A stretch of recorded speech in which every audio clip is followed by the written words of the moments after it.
What if the secret to inner peace, the kind that does not break under pressure, the kind that does not need perfect circumstances to exist, was written down by Japan's greatest warrior? Not a monk, not a philosopher sitting safely in a temple, a warrior, a man who faced death over 60 times, and won every single time. His name was Miyamoto Musashi, born in 1584 in rural Japan during one of the most violent periods in the country's history. By the age of 13, he had already fought and killed his first opponent in a duel. By the time he was 30, he was undefeated in over 60 duels. 60. And yet, the question that drove Musashi his entire life was not, how do I defeat my enemies? It was, how do I master myself? Late in his life, living alone in a cave called Regondo, Musashi wrote a small book. He called it Go-Rin no Sho, the Book of 5 Rings. He wrote it in 24 days, knowing he was dying.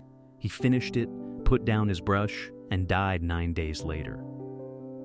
In that book, hidden between strategies for sword fighting, are teachings so quietly profound that they have guided Japanese philosophy, business, and daily life for nearly 4 centuries. Today, we are going to walk through 7 of those teachings, slowly, carefully, the way Musashi himself approached everything, not rushing, not collecting information, understanding. Teaching 1. Accept things as they are. Musashi wrote these words, "Do not regret what you have done." 5 words, but consider what they ask of you. Every regret you carry is a refusal to accept that something happened, that you made a choice, that time moved forward without asking your permission. Regret is not sadness about the past. Regret is an argument with the past, and it is an argument you will always lose. The Japanese have a concept for this feeling. They call the awareness of impermanence mono no aware. The bittersweet recognition that everything passes. The cherry blossom falls not in tragedy, but in completion. It bloomed, it gave beauty, it released. Musashi did not mourn his fallen opponents. He did not replay his duels seeking different outcomes. He accepted each moment as it was, and then he moved forward. The question for you today is not, can you change what has happened? The answer is no. The question is, can you stop arguing with it? That is where peace begins. Teaching 2. Do not seek outside what can only be found within. For several years of his life, Musashi withdrew from the world entirely. No students, no duels, no reputation to maintain. He lived in forests, in caves, by rivers. He cooked simple food. He sat in silence. He studied nature. People called him eccentric, perhaps even broken. But Musashi was doing something most people never dare to do. He was listening to himself. Modern life is engineered to make this impossible. Your phone wakes you with notifications before your eyes fully open. Someone else's opinion reaches you before your own thoughts have formed. You are fed a continuous stream of what to want, what to fear, what to think, who to be, and all of it comes from outside. Musashi understood a truth that takes most people a lifetime to discover. You cannot find your nature in other people's mirrors. You can only find it in stillness. The cave where Musashi wrote his final masterpiece was called Regondo, the cave of the lingering spirit. He went there alone. He sat alone. And in that aloneness, he found everything he needed. When did you last sit, truly sit, in silence, not meditating with an app, not listening to a podcast about mindfulness, just you and quiet and whatever rises from within? Teaching 3. Master yourself before all others. In the Book of 5 Rings, Musashi writes, "You must understand that there is more than one path to the top of the mountain."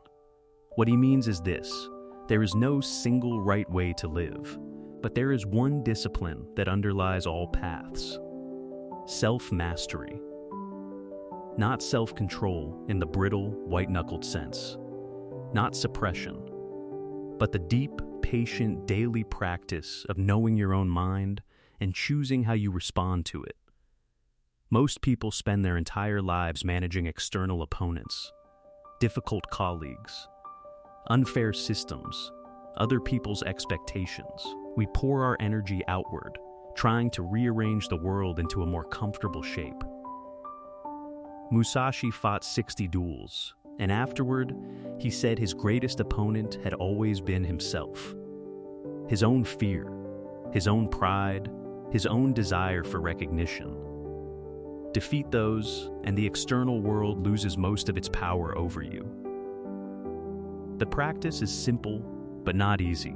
It begins with one question, asked honestly every single day: what am I running from right now?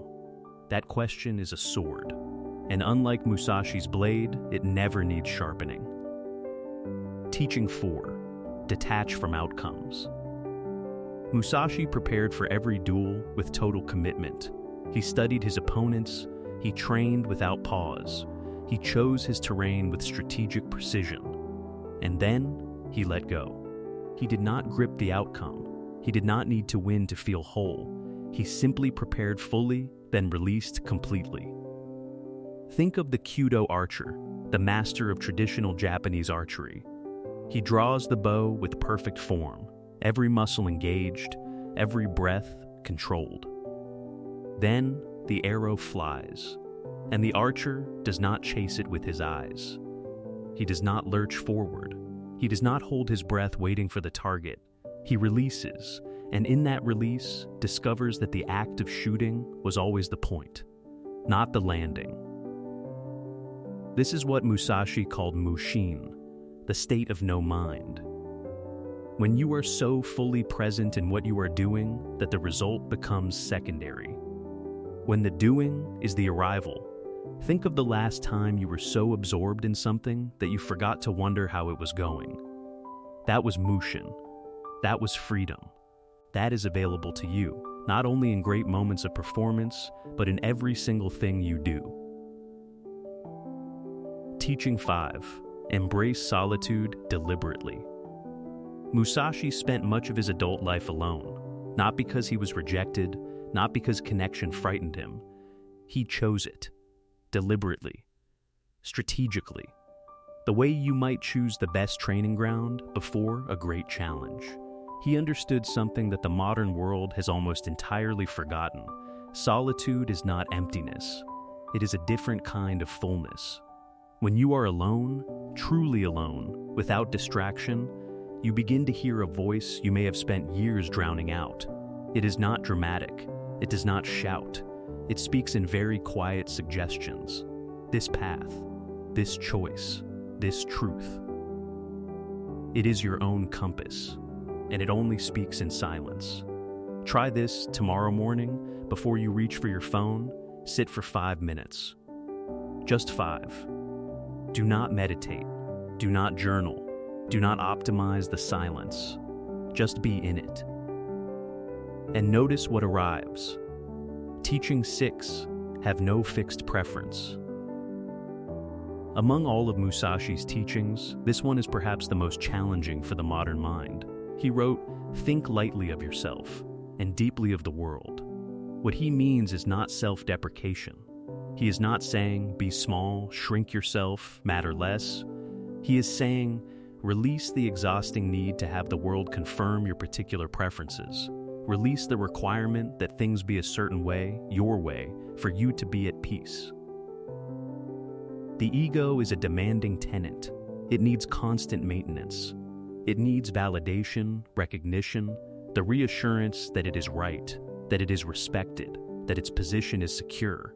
And every time reality fails to provide these things, which is often, the ego suffers. It argues, it defends, it grieves.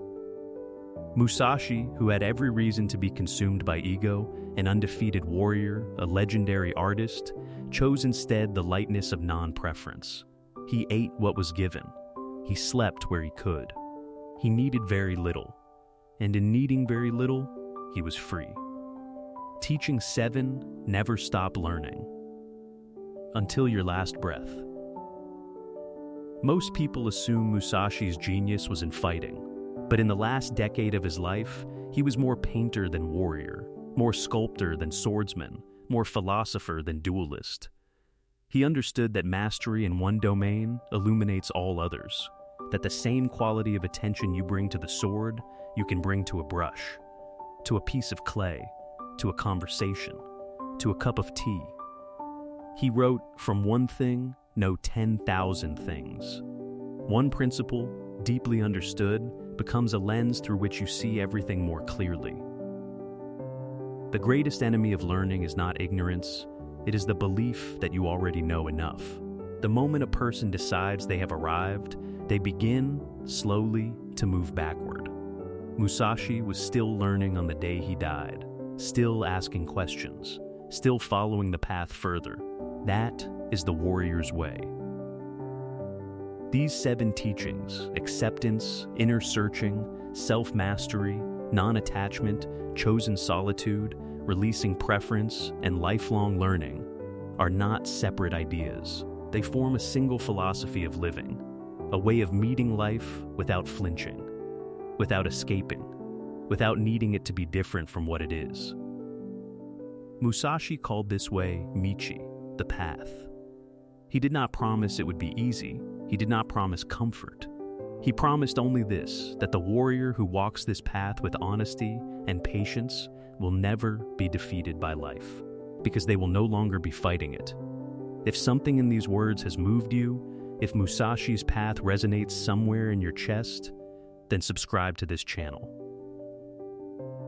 Every week, we explore one teaching, one philosophy, one way of living with more depth and less noise.